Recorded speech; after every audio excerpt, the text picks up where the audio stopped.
अस्सलाम वालेकुम। वालेकुम अस्सलाम रहमतुल्लाह। बोलो हाफिज साहब। और खैरियत है? जी जी अल्हम्दुलिल्लाह। मौलाना, बात ये है कि हमारे पास भी है ना, दिल्ली की जमात आई थी। जी दिल्ली की जमात है ना 40 दिन में रही इधर।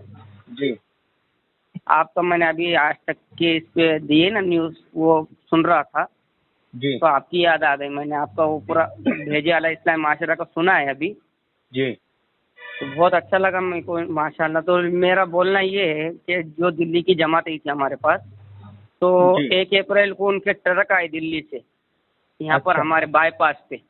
जी बाईपास पे ट्रक आए तो वो हमको बगैर बताए कि मेरे को तो उसकी कोई खबर नहीं, हमारे जिम्मेदारों को मालूम होगा। उस दिन मैं यहाँ नहीं था, बाहर ही था काम में। जी तो वो चले गए।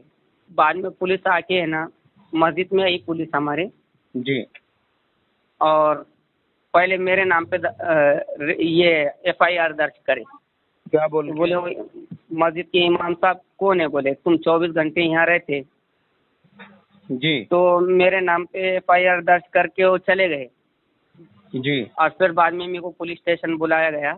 जी फिर बाद में वहाँ पर मेरे को सारी चीज़ें पूछे, तुम्हारे मकतब में कितने बच्चे पढ़ते हैं और तू कब पढ़ा था, तू कब से काम करता है, ऐसा ऐसा पुलिस पूछताछ कर रही थी मेरे से।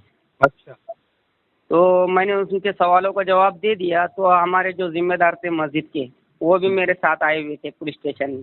अच्छा तो पुलिस स्टेशन में आए तो उन्होंने बोले, ये हाफिज साहब हमारे इनका कोई लेना देना नहीं, डालना हो तो हमारे नाम पे डालो, जी उनके नाम पे मत डालो। बोले वो जी जी जी मकतब अरबी शिक्षण पढ़ाते, बोले वो अच्छा उनका अपना कोई ताल्लुक नहीं है बोले, जी और वहीं वो उनकी नमाज पढ़ते बोले।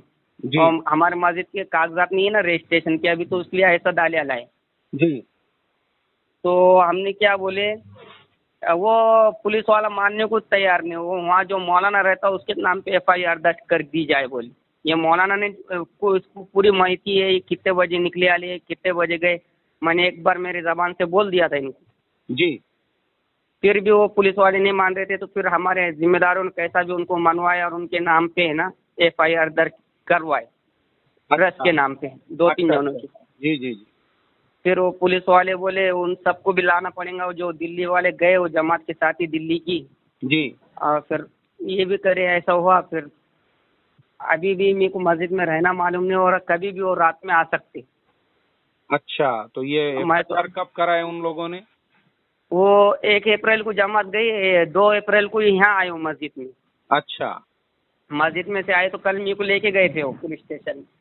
पुलिस स्टेशन में तुमको कुछ तकलीफ वगैरह तो नहीं हुई ना? पुलिस स्टेशन में उन्होंने पूरी इंक्वायरी करे, मेरे का भी नाम ले लिए सारा, अच्छा लिखवा के लिए। फिर बाद में मेरी साइन लिए थे। और जैसा हमारे जिम्मेदार ने उनको बोला फिर बाद में कि बोले तुम ये है ना, बोले मौलाना का नाम यहाँ से निकाल दो, इनका कुछ नहीं है। तो PSI जो है वो बोल रहा था यहाँ 24 घंटे उनके साथ रहा, उसका तो नाम डालना पड़ता ना। तो मैंने बोला उनसे मेरे को कोई लेना देना नहीं है। जी जी जी मैंने साहब मेरे अंदाज में बोल दिया था कि मेरा नाम बिल्कुल डालो मत। तो इसलिए मैंने मेरा ये कर दिया। तो अभी मेरे को कोई तकलीफ नहीं है, आपको सुना करके मैंने आपको फ़ोन लगाई। क्योंकि इससे क्या है, बहुत सारे इमाम अड़चन में आए हुए हैं और ये मस्जिद खाली ठोकने की इनको आदत है। कहीं पे भी जी जी अपना जो है प्लॉट खरीद दिए, मस्जिद ठोक दिए, ना उसका ट्रस्ट बने हुआ है, ना उसकी कमेटी बनी हुई है, ना उसका गवर्नमेंट रजिस्टर्ड है, ना उसके नाम पे बैंक का अकाउंट है। और आ रही है कोई भी मुसीबत और आफत तो बेचारे इमाम के ऊपर। सलाम अलैकुम। बड़ी